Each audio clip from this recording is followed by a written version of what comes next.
вақтҳои охир дӯстони азиз, дар шабакаҳои иҷтимоӣ дар Русия фақат хабарҳои нохуш нисбат ба муҳоҷирон мебинем, ки бисёри онҳо ба муҳоҷирони Тоҷикистон дахл дорад ва якчонтаи онҳоро ман нависта гирифтам, ки ин қонунҳо мебошад, қонунҳои нохуш аст. Хостам шуморо низ огаҳ созам, ки ба ҳар ҳол огаҳ бошеду худро аз ин балоҳо эмин нигоҳ доред. Ассалому алайкум ва раҳматуллоҳи ва баракатуҳ. ҳабибулло Қурбонов ҳастам ва шабакаи Голос Мигрант ҳамин бошад. Хеле буд ки бо шумо набудем. Қонунҳое ки чанд то баромад шуморо огаҳ накардем ва ин сабаб дорад. Сабабаш ин буд ки мо дар Тоҷикистон будем ва баъд пас аз ин бо ҳамроҳии командамон дар Алтай будем ва бе ин ҳам ҳоло бисёр шабакаҳои ютубӣ аст, ки аз тамоми қонунҳо пеш аз мо аллакай мардумро огаҳ мекунад. хуб дӯстои азиз, як чанд чизҳои важнеро дар инҷо навистагӣ ҳастам. якто ба шумо хабардор мекунам. огаҳ бошед дӯстои азиз. меравем, аз якумаш сар мекунем. рӯзи 2 август дар Госдума дар Российская Федератсия яъне қонуни наверо қабул карданд, ки мувофиқи он нафарҳое ки шаҳрвандии хориҷӣ доранд ва баъдан шаҳрвандии Русияро гирифтаанду ҳоло ҳам худро дар қайди военкомандаро чот гузоштагӣ нестанд, шаҳрвандии онҳоро аннулировать мекунанд. ин чиз замин хел гапи мардум буд ва билохира рӯзи 2 август инро ба қонунгузорӣ қабул карданд. барои ҳамин нафарҳое ки мардҳо, ин танҳо ба мардҳо дахл дорад ва нафарҳое ки мард ҳастанду шаҳрвандии Русияро доранду дар учёт худро гузоштагӣ нестанд, дониста бошед, ки шаҳрвандии ин гуна нафарҳоро аннулировать мекунанд. ин қонунӣ шуд. ва чизи дигаре ки ба шумо мехоҳам бирасонам, мувофиқи маълумоти МВД дар 6 моҳи соли 2024 қариб 1000 нафар муҳоҷироне ки шаҳрвандии Русияро доштанд, шаҳрвандияшонро аннулировать карданд, ки дар солҳои пеш ин гуна шумора қариб ки ҳатто нимаш ҳам намешуд. дӯстони гиромӣ, як хабари нохуши дигарро дар қонунгузорӣ пешниҳод карданд, ки агар қабул карда шавад, ин хело ҳам безеб аст. яъне ки агар касе намедонад, мо ба Русия меоем, дар 6 моҳ 90 рӯз ҳаққи истодан дорем. яъне барои чӣ моро бисёри баъд дар граница мегӯянд, ки ба хонаатон ки рафтӣ 90 рӯзи дигар наё. яъне ки мо дар давоми 1 сол, манамин 3 моҳ дар Россия истодем, бояд 3 моҳи дигар аз Русия баромада дар берун гардем. барои онҳое ки гости меоянд, частни мебиёянд, транзит мебиёянд ва боз 3 моҳи дигар ҳақ дорем. яъне ки дар 1 сол мо 2 бор 3 моҳӣ ҳақ дорем. дар байн премежутка дорад ва ҳаминро мехоҳанд, ки аз байн бубаранд. дар 1 сол ҳамагӣ 1 маротиба 3 моҳ, яъне ки 90 рӯз муҳоҷирон бояд ба Русия биёянд гуфта қонунгузории наверо, пакети навро пешниҳод карданд, ки агар ин қабул шавад, хело вазбин мешавад, хело мушкил мешавад барои бисёри муҳоҷироне ки ҳамин бепатент 3 моҳ дар граница рафта омада ҳамин хел ба ҳамин тавр бозӣ карда патент намесупоранд. ин хело мушкилии калон эҷод мекунад барои муҳоҷирони мо. ҳол мегӯянд фақат хабари шум метем. ва чӣ хеле ки ҳамаи шумо дидед дӯстои азиз, дар тамоми сомонаҳои ютубӣ паҳн шуд як хабари нохуше, ки ҳамаро қариб дилгир кард. ин хабар он аст, ки мин баъд отделҳо, яъне ки отдел политсия метавонад, ки муҳоҷиронро депорт карда, яъне ки видваренӣ кунад, хориҷ кунад аз қаламрави Русия бе иштироки суд, бе суд бурдан. ва ин қонунро низ қабул карданд. гуфтанд, ки ба кадом хотир қабул кардем? ба он хотире, ки расходҳои манамин муҳоҷирон ки бояд депорт шаванд, то ба суд бурдан, чанд рӯз онҳоро нигоҳ доштан, ҳаминҳоро кам мекунад ва ҳамчунин вақти коргарҳоро, яъне ки ҳам кормандони отдел политсия ва ҳам коргарони идораҳои судиро. аз ҳамин хотир ин як мисли солҳои пештар мешавад. агар ба хотири шумо бошад, баъзе бизнесменҳо, баъзе нафарҳо ба якдигар агар гапҳояшон мегурехт, ҳамин як плюси оддиро закас мекарданд. ин ки дар отдел бо ягон нафари худро ёфта маблағ дода закас мекарданд ва бегуноҳ бисёриҳоро ба Тоҷикистон депорт мекарданд, ки шояд ин гуна хатар таҳдид кунад дар оянда бисёре аз муҳоҷиронро. хоб дӯстои азиз, 2 хабари дигар аст. инаш ҳам хело муҳим аст ба шумо мерасонам ва пеш аз ин як хабари хуши дигар дорем, ки мо новобаста аз вазъиятҳое ки дар Русия ҳаст, аллакай 16 маротиба аст, ки вохӯрӣ мегузаронем бо муҳоҷирон. дар давраи пандемия ҳам буд, дар даврае ки бисёр баҳсу мунозираҳо дар котелни ки буд, милисаҳо омада ҳамаро ред карда мебурданд. новобаста ба ҳамаи инҳо нигоҳ накарда, мо бизнес тренингҳои калони худро мегузаронидем. бачаҳо меомаданд иштирок мекарданд аз стройкаҳо, такси, аз корҳои дигар сиёҳ. зиндагиашон дигар шуд ки баъзе аз онҳо ҳоло то 15-20 нафар коригар доранд, худашон миллион рубле таварабарот доранд ва ҳоло бошад беҳад бисёр аз мо миннатдор ҳастанд. ин натиҷаҳои шогирдои мо ай уверенес дар худшон надоранд. барои ана мо одамо ма мегум ҳар кадомеш ки кӯшиш кард меҳнат кард ҳозир барои худаш оиш цех дора оиш дар дигар соҳаи ҳар соҳада кор кардистанд.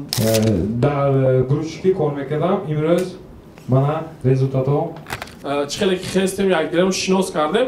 ҳам хестам ҳам дастон ларзда стиқбол ларзда хона шинос карда будем.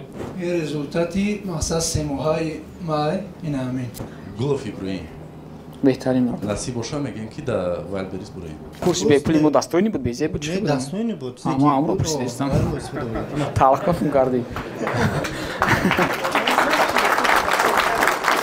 бори якум омадистам шуморо дар вайлберис тамошо мекунам. вақте мухоша ки шумо меҳнат мекунем пеш меравӣ пешравӣ шумо да орзу дорам.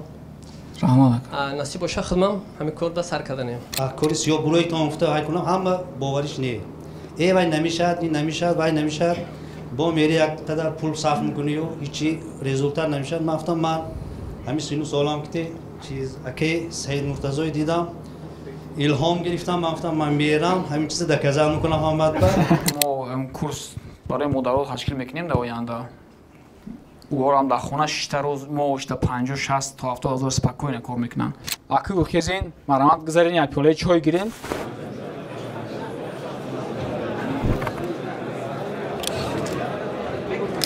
ҳамчунин як вохӯрии нағзи дигар дар масъалаи чӣ гуна аз интернет пул кор карданро мо рӯзи 18 август ман ҳамин 10 рӯз пас дар Москав мегузаронем. марҳамат нафарҳое ки мехоҳед биёед иштирок кунед.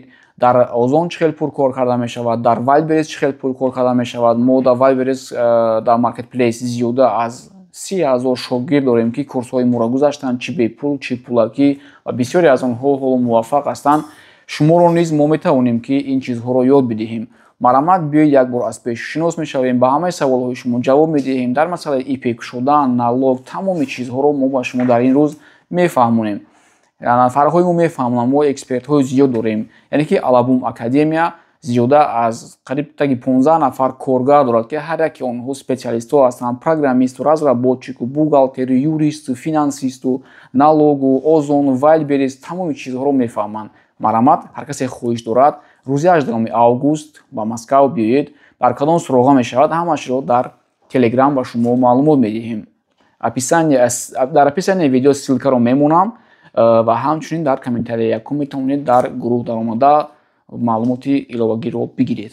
вазорати меҳнат, муҳоҷират ва шуғли аҳолии ҷумҳурии Тоҷикистон хабар доданд ки нисбати соли 2023 дар имсол муҳоҷироне ки ба сафари корӣ мебароянд шумораашон 16% кам шудагӣ аст. яъне ки ин сабаб дар чи аст? сабабаш ба ҳамаи маълум аст. ман ҳамин сахтшавии қонунҳо, сахт гирифтани кормандони полис муҳоҷиронро дар ҳамаи ҷоҳо, рейдҳо, тафтишҳо ҳамин сабаб мешавад ки бисёри муҳоҷирони мо дигар намехоҳанд ки ба Русия барбигарданд ва болои ин яъне ки 16% кам шуданаш як тараф истад. дар ҳамин 6 моҳи соли 2024 ман ҳамин то моҳи июл 17134 нафарро депорт кардиянд. яъне ки МВД Русия хабар доданд ки 17134 нафарро дар ҳамин 6 моҳ депорт карданд муҳоҷиронро. агар соли 2023-ро нигарем, дар як соли пуррааш ҳатто 11000 депорт буд. выдворен яъне хориҷ кардан. имсол дар 6 моҳ аллакай як соларо бар зиёд гузаштанд. 11000 дар куҷо меистаду 17000 дар куҷо меистад. 17000 дар 6 моҳ соли гузашта бошад. дар як соли пуррааш 11000 нафарро депорт кардагӣ ҳастанд. ин аз он дарак медиҳад ки вақтҳои охир рӯз ба рӯз дар Русия буду боши муҳоҷирон сахттар шудан мегирад. ман бори дигар даъват мекунам ки бачаҳо бояд шумо соҳибкор шавед. бояд шумо ягон корҳои интернетиро ёд бигиред ки новобаста аз оне ки шумо дар Тоҷикистон ҳастед, шумо депорт мешавед, шумо дар куҷо ҳастед нестед, шумо илми худро доред ва илми интернетӣ шуморо пул медиҳад. нафароне ки шуморо мекобанд тариқи интернет, шояд аз Америка, аз Германия, аз Франсия, аз худи Россия, вайлберис, озон, нафаре ки магазинҳояшон миллион таварабарот мекунанд, шуморо онҳо мекобанд. ва боз як хабари безеби дигар ин аст ки аз фраксияи ЛДПР ин ҳам як ҳизби амин давлатӣ аст дар Русия ки бо сардории Леонид Слуцкий ном доштагӣ бошад, дар ҷо навистагӣ ҳастам, як дақиқа, Леонид Слуцкий, да хато накардам. Инҳо як пакети нави қонуни навро придумат кардан, разработа кардан ва пешниҳод кардан ки мувофиқи ин бояд муҳоҷирон 30% аз маоши худ патент супоранд. ин ҳоло 13% аст, чиқаре ки ҳама мо медонем, ва инҳо норозӣ ҳастанд ки бисёри муҳоҷиро қисми амин Слуцкий дар яке аз баромадҳояш норозигии худро баён кард ки муҳоҷирон бисёри пулҳои худашонро ба Тоҷикистон равон мекунанд ки логично ин ҳамин хел аст. мо омадем ки маблағ кор карда равон кунем, падар, модар, зану фарзандаи худро хӯронем, чӣ бо дар ин ҷо ба инҳо расход кунем. Дар ин ҷо мо мувофиқи қонуни налогро медиҳем, дигар расходое ки мекунем ҳамаашро ба пул мекунем ва боқимонда маблағҳои худро чӣ мекунем? Барои ободии ватан, барои сер кардан ва пӯшондани оилаву фарзандҳоямон маблағро равон мекунем ба он ҷо. Дӯстони азиз, агар ин қонунам қабул шавад, тамоман дигар қиин мешавад, мушкил мешавад. Аз ҳамин хотир дӯстони азиз, ҳамаи шуморо пешниҳод мекунам ки ба корҳои нағз гузаред, ба корҳои тоза, ба корҳои интернетӣ гузаред. Мешавад ин корро карда, намешавад надорад. кӯшиш кунед, хонед, баъзе курсҳои майдаро гузаред, на танҳо аз мо, аз дигар ҷойҳо курсҳо, фақат одамое ки боваринок бошанд, фребатон накунанд. Ба ҳар хел бозиҳое аст ки ракетаву як бозиҳои дигар аст ки мисол азарт аст. Ба азарт дода нашавед.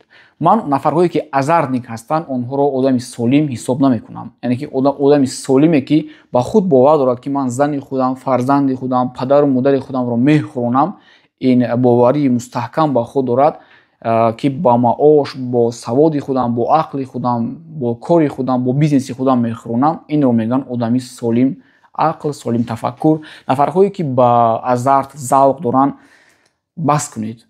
ин дуруст нест. ман ягон азартникро надидам ки муваффақ бошад. худованд ҳамаи шуморо нигаҳбон бошад. дӯстои азиз, агар ки хоҳиши дар тренинги мо иштирок кардан доред, марҳамат, дар рақамҳое ки мебинед ба Telegram, WhatsApp муроҷиат кунед, ё ин ки дар описанияи видео ва якум комментария ссилка аст, дароед дар сафи нафарҳое бошед ки ҳамеша пеш мераванд. худованд нигаҳбонатон бошад.